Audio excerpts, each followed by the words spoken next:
दोस्तों नमस्कार।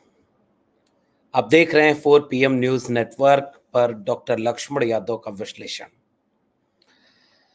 आज कई घटनाओं को एक साथ जोड़ते हुए उत्तर प्रदेश को समझने की कोशिश करेंगे कि क्या उत्तर प्रदेश में भारतीय जनता पार्टी की जो सरकार है, वह पूरी तरह से कानून व्यवस्था में फेल हो चुकी है और मुख्यमंत्री दूसरे राज्यों पर चुनावी दौरे पर हैं और उनके मंच पर नूह हत्या का आरोपी दिख रहा है, उसके लिए वो चर्चा में है।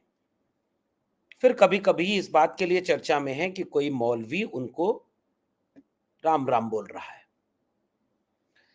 मुख्यमंत्री योगी आदित्यनाथ मुख्यमंत्री की अपनी कुर्सी को साधने में लगे हैं या दिल्ली पर उनकी नज़र है, ये अभी विद्वानों में इस बात पर मतभेद है, लेकिन इतना स्पष्ट हो गया है कि उनकी नज़र उत्तर प्रदेश पर नहीं है। उत्तर प्रदेश में उनकी सरकार दलित, पिछड़े, माइनॉरिटी के विरोध में काम कर रही है, ये आम धारणा वहां के नागरिकों में बस चुकी है। सिलसिलेवार कुछ घटनाएं जो उत्तर प्रदेश में इस समय सबसे ज्यादा चर्चा में हैं, उसके साथ ये समझाने और बताने की कोशिश करेंगे, समझने की कोशिश करेंगे कि क्या वाकई उत्तर प्रदेश की सरकार, भारतीय जनता पार्टी की सरकार, कानून व्यवस्था और भ्रष्टाचार के लिहाज से फेल हो चुकी है और क्या वो वंचित, शोषित, दलित, पिछड़ा, माइनॉरिटी विरोधी हो चुकी है। पता नहीं इस बात को कितना सेंट्रल मीडिया दिखाएगा या नहीं दिखाएगा कि एक बहुत बड़े अधिकारी की, जो मुख्यमंत्री योगी आदित्यनाथ के बहुत करीबी रहे, लोग उस पर चर्चा करने लग रहे हैं कि उनका नाम एक बहुत बड़ी चोरी में आ रहा है। न कोई जांच हुई, न कोई आरोपी पकड़ा गया। सुगबुगाहट हुई कि 50 करोड़ उनका पहाड़ पर कहीं घर, कोठी उठी बनी है, वहां से 50 करोड़ चोरी हो गया। किसने चोरी की, कहां से पैसा आया, क्या हुआ, कुछ जांच हुई नहीं। फिर एक दिन उस अधिकारी का बयान आया, फिर उसके बाद सब चुप हो गए। एक पुराने अधिकारी ने आरोप लगाया, फिर माफी मांग ली। कुछ भी स्पष्ट नहीं हुआ कि हुआ क्या। कानून व्यवस्था का यह हाल है। कानपुर में एक छोटी सी वीडियो बना करके कुछ लोग ये आरोप लगा रहे हैं कि यूपी पुलिस रोज अवैध वसूली कर रही है, इससे हम त्रस्त आ गए हैं। ये वीडियो बना दी, पुलिस वाले का चेहरा उसमें दिखने लगा। पुलिस को जांच करनी चाहिए, यूपी पुलिस को जांच करनी चाहिए कि उसकी छवि की साख कैसे दांव पर है। अगर ये बातें मीडिया में जो आ रही है वो गलत हैं, तो उसका स्पष्टीकरण दो, और सही है तो अपनी छवि और साख को बचा लें। क्योंकि उत्तर प्रदेश में चर्चा में क्या है कि सरकार फेल हो रही है और अधिकारियों को काम पर लगा दिया गया है, और यह आरोप विपक्ष भी लगा रहा है। जैसे एक प्रकरण जो सबसे ज्यादा चर्चा में है, वहां से शुरू करते हैं, इसको और समझने की कोशिश करते हैं। उत्तर प्रदेश की कई इलाके, वहां पर जाने कितनी बार बुलडोजर यह कह के चला दिया गया कि नक्शा पास नहीं था। विपक्ष ये कहता रह गया कि नक्शा तो बहुत ज्यादा तादाद में पूरे प्रदेश में लोगों का पास नहीं है। कभी किसी खेती वाली जमीन पर घर बना लिया किसी ने, तो किसी सरकारी खाली पड़ी जमीन पर किसी ने घर बना लिया।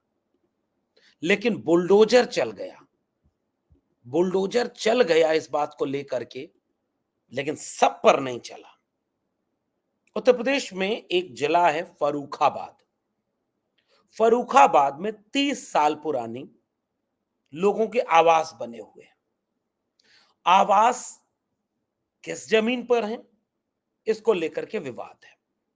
मीडिया में छपी खबरों के मुताबिक वो जमीन एक प्लांट को दी गई थी, सरकार की एक तरह से थी, प्लांट को दे दी गई। अब कैसी सरकार की थी, ऊसर बंजर थी, आबादी की जमीन थी, या पट्टे की जमीन थी।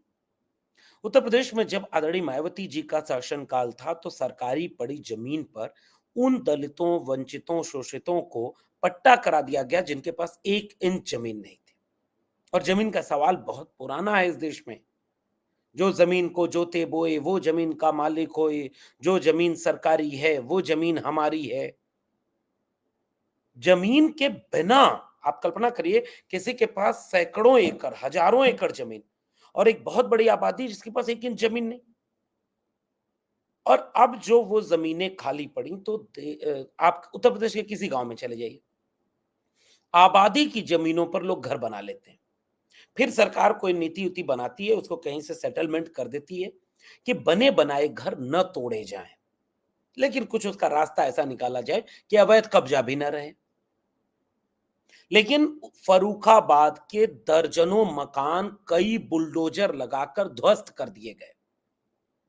उनमें अधिकांश मकान के बारे में यह खबर आ रही है कि वो वंचित शोषित समाज के थे, बहुजन समाज के थे, ओबीसी या दलित परिवार के थे।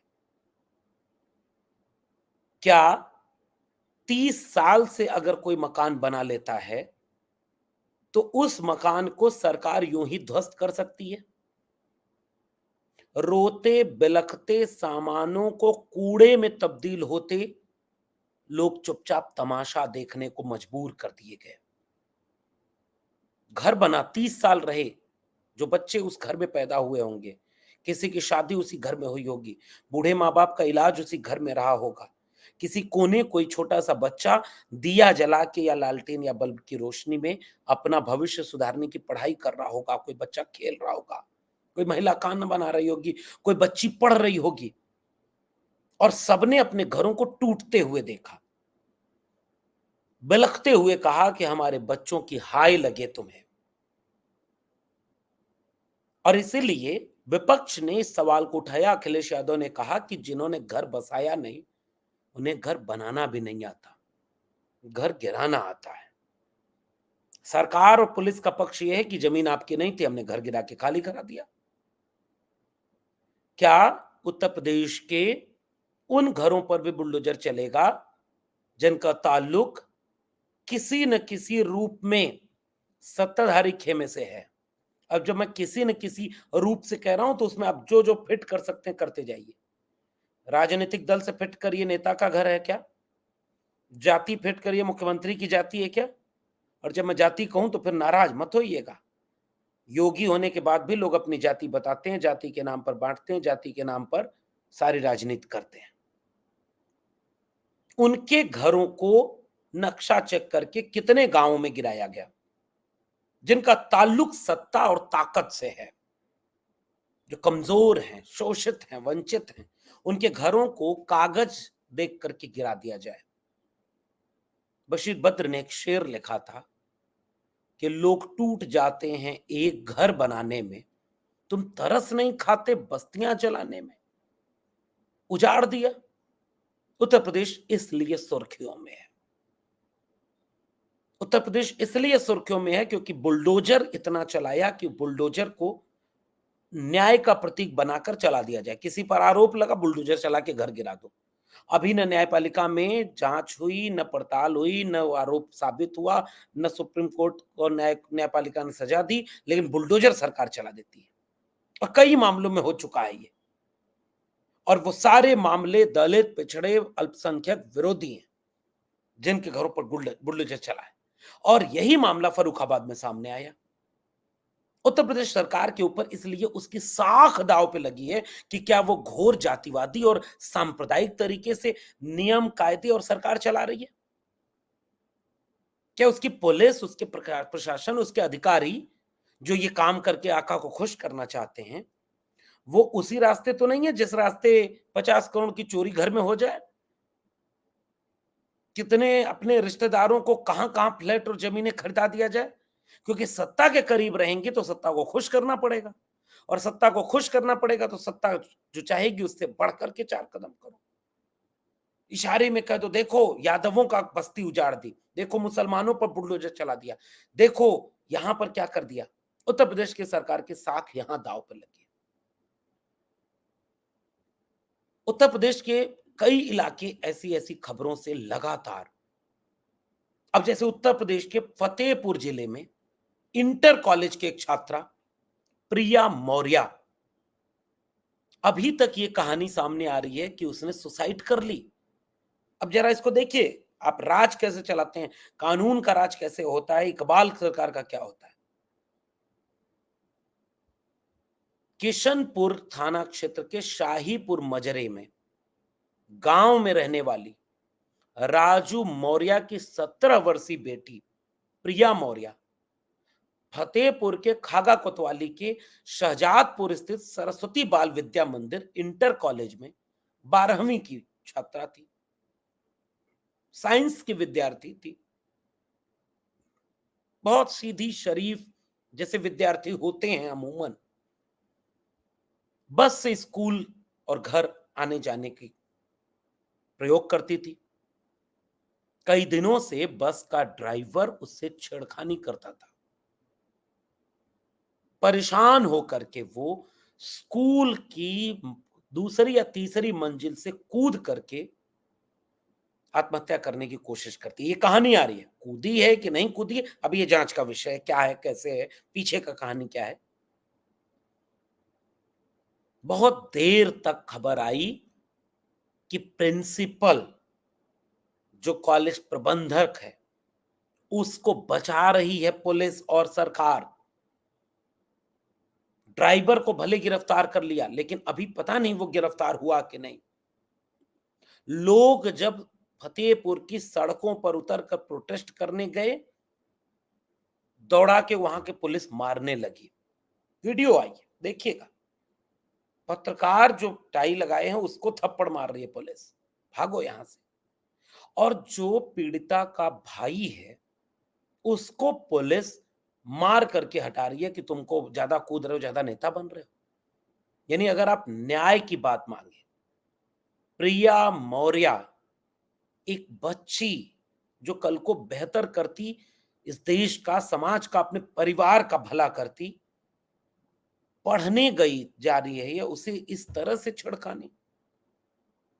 कहाँ गया वो मुख्यमंत्री योगी आदित्यनाथ का बयान कि इस चौराहे पर अगर किसी शोहदे ने किसी बच्ची को छेड़ा तो अगले चौराहे पर यमराज उसका इंतजार कर रहे हैं। आंखें मटका करके, चेहरे पर 36 तरह का भाव बना करके बड़ी बड़ी बातें करने से प्रदेश नहीं चलता। और भाषण की बजाय काम दिखना चाहिए। प्रिया मौर्य के परिवार वाले न्याय पाने के लिए सड़क पर उतरने को मजबूर हो रहे हैं। और पुलिस क्या कर रही है? कहां गया वो यमराज? ये तो वही प्रदेश है ना जिसमें कहा गया कि बुलडोजर चलेगा। बीएचयू की छात्रा के साथ गैंग रेप के आरोपी बीजेपी के आईटी सेल के मेंबर थे। दूसरे राज्य में जाकर वो भी वोट मांगने चले गए थे। किसी तरह से 7 महीने बाद पकड़े गए, जेल हुई, बरी हो गए। किसी के पैर में गोली नहीं लगी, किसी को एनकाउंटर नहीं हुआ, किसी के घर पे बुलडोजर नहीं चला। जब उत्तर प्रदेश में ये दोनों दृश्य आमने सामने इस तरह की घटनाओं के दिखते हैं तो उत्तर प्रदेश के लोग ये सवाल पूछते हैं कि क्या भारतीय जनता पार्टी और उसकी सरकार के लिए अपराधियों की जाति देखी जाती है क्या? क्या कानून व्यवस्था का यही समीकरण और यही तरीका होना चाहिए कि वो किस तरह से करें? एक के लिए कानून कुछ और, दूसरे के लिए कानून कुछ और। अस्पतालों में दवाई नहीं, वीडियोस उत्तर प्रदेश की आ रही हैं। इन वीडियोस को आपको जरूर देखना चाहिए। अगर कोई बीमार मां है तो उसके इलाज के लिए उसका बेटा गोद में उठाकर हॉस्पिटल जा रहा है, स्ट्रेचर नहीं है उसके पास। किसी के पैर टूटा है, उसका एक्सरे कराना है, लखनऊ के हॉस्पिटल से वीडियोस आ रही हैं कि कंधे पर लाद करके मरीज को ले जाइएगा क्योंकि सरकारी अस्पताल में स्ट्रेचर तक नहीं मिलेगा। सरकार की जिम्मेदारी फिर क्या होती है? अपराध आपसे नियंत्रित हो नहीं रहा, महिलाओं के प्रति अपराध रोज बढ़ता जा रहा, किसी न किसी जगह छेड़खानी कहीं, और आंदोलन करने वाले कभी यूपी टेट के बच्चे हैं, कभी शिक्षक बनने वाले बच्चे हैं, विकलांग बच्चे उत्तर प्रदेश में जहां-जहां प्रोटेस्ट कर रहे हैं, हर जगह से प्रदेश की पुलिस का रवैया जो सामने आ रहा है कि वो आंदोलनकारियों के खिलाफ हो जा रही है। क्या भारतीय जनता पार्टी इस तरह से सरकार चलाने में नाकाम होगी? और मुख्यमंत्री योगी आदित्यनाथ विदेश विदेशी देशों का नाम लेकर के दिल्ली की कुर्सी सेव करने में लगे हैं क्या? क्या मुख्यमंत्री योगी आदित्यनाथ हरियाणा में जब चुनाव प्रचार कर रहे हैं तो नूह जो दंगा हुआ हरियाणा में, उसका जो मुख्य आरोपी था वो उनके मंच पर दिख रहा है। अब ये तस्वीरें कौन से सौहार्द और सद्भावना ट्रेन चला रही हैं? सद्भावना ट्रेन चलाने, बयान याद है कि नहीं आपको? मुख्यमंत्री योगी आदित्यनाथ ने ट्रेन चलाने के लिए एक मुसलमान एक यादव का नाम लेकर के कहा था लखनऊ में, और वही काम अब मुख्यमंत्री खुलेआम कर रहे हैं। गांव गांव में नफरत फैला दी है, गांव गांव में जाति उन्माद फैला दिया है, गांव गांव में महिलाएं सुरक्षित नहीं है, बेटियां सुरक्षित नहीं है।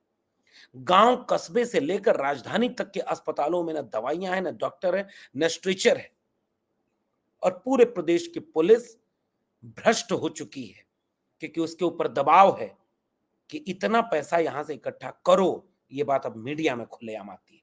भाजपा के विधायकों ने बोला है कि कमिश्नरेट का नाम अब बना देना चाहिए कमीशन रेट। बीजेपी के विधायक कह रहे हैं, चाहे वो मिर्जापुर का अपना दल का विधायक हो जो बीजेपी का सहयोगी पार्टी है, या बीजेपी का अपना विधायक हो जो कमीशन रेट का नाम लेता है। तो क्या सरकार इस तरह चलेगी योगी आदित्यनाथ जी? सवाल उत्तर प्रदेश के लोग आपसे पूछ रहे हैं। क्या भारतीय जनता पार्टी वाकई इस तरीके से दलित पिछड़ा वंचित विरोधी हो चुकी है, और क्या वो अपना समीकरण साध पाएगी? और मुख्यमंत्री वोट मांगकर बीजेपी को जिताने में लगे हैं, और बीजेपी की सरकार उत्तर प्रदेश को हर नकारात्मक मामले में अव्वल बना चुकी है। महिलाओं के प्रति अपराध, भ्रष्टाचार, लूट, हत्या, बलात्कार, कोई ऐसी घटना नहीं है जो उत्तर प्रदेश में सुनाई न देती हो। और उत्तर प्रदेश में केवल झूठ और लूट का कारोबार चल रहा है। प्रिया मौर्य को न्याय उसके परिवार वालों को मिल पाएगा या नहीं, और कौन किसको बचा रहा है, कौन किसको पकड़ रहा है? और ये फर्रुखाबाद के बुलडोजर, सुप्रीम कोर्ट ने रोक लगा रखी है कि बुलडोजर इस तरह आप नहीं चला सकते, लेकिन क्या एक ही गांव में, एक ही बस्ती के, एक ही कुछ लोगों का मकान अवैध जमीन पर है? क्या उत्तर प्रदेश के बाकी गांव में बाकी लोगों के मकान अवैध नहीं है? क्या घरों को तोड़ती जाएगी ऐसे बीजेपी विकास के लिए? ये अयोध्या से शुरू हुआ था। अयोध्या में भगवान के नाम पर पहले घरों को तोड़ा, लोग प्रोटेस्ट किए, फिर लखनऊ के अकबर नगर में घरों को तोड़ा। हिंदू मुसलमान हर जाति के लोगों के घरों को तोड़ा जाएगा। नंबर बस पहले बाद में आ सकता है, और भाजपा का नेता हो तो उसको कुछ नहीं होगा। अगर आप भाजपा के विधायक, पूर्व विधायक संगीत सोम जैसे हैं, तो आप किसी सरकारी अधिकारी को फोन करके हड़काइए, उल्टा पुल्टा बोलिए कि आ गया तो मैं सुधार दूंगा, और फिर भाषण में अगले दिन फिर कहे कि मीडिया में आजकल वायरल हो रही है। मैंने कहा हाँ, मेरी क्लिप वायरल हो रही है, नहीं सुनेंगे तो सुनाऊंगा चप्पल लेकर के। ये बीजेपी की सरकार है। इसमें गुंडा राज शब्द न अखबार लिख रहे हैं, न टीवी चैनल पर बहस हो रही है, न मुख्यमंत्री योगी आदित्यनाथ का चेहरा दिखा करके इस्तीफा मांगा जा रहा है। घटनाएं बदस्तूर जारी हैं, बशर्ते कि आपको नजर आ रही है या नहीं, ये पड़ताल आपको करनी है। अपना टिप्पणी नीचे कमेंट बॉक्स में बताइएगा। फिर ऐसे ही विश्लेषण के साथ मिलेंगे। तब तक के लिए बहुत बहुत धन्यवाद।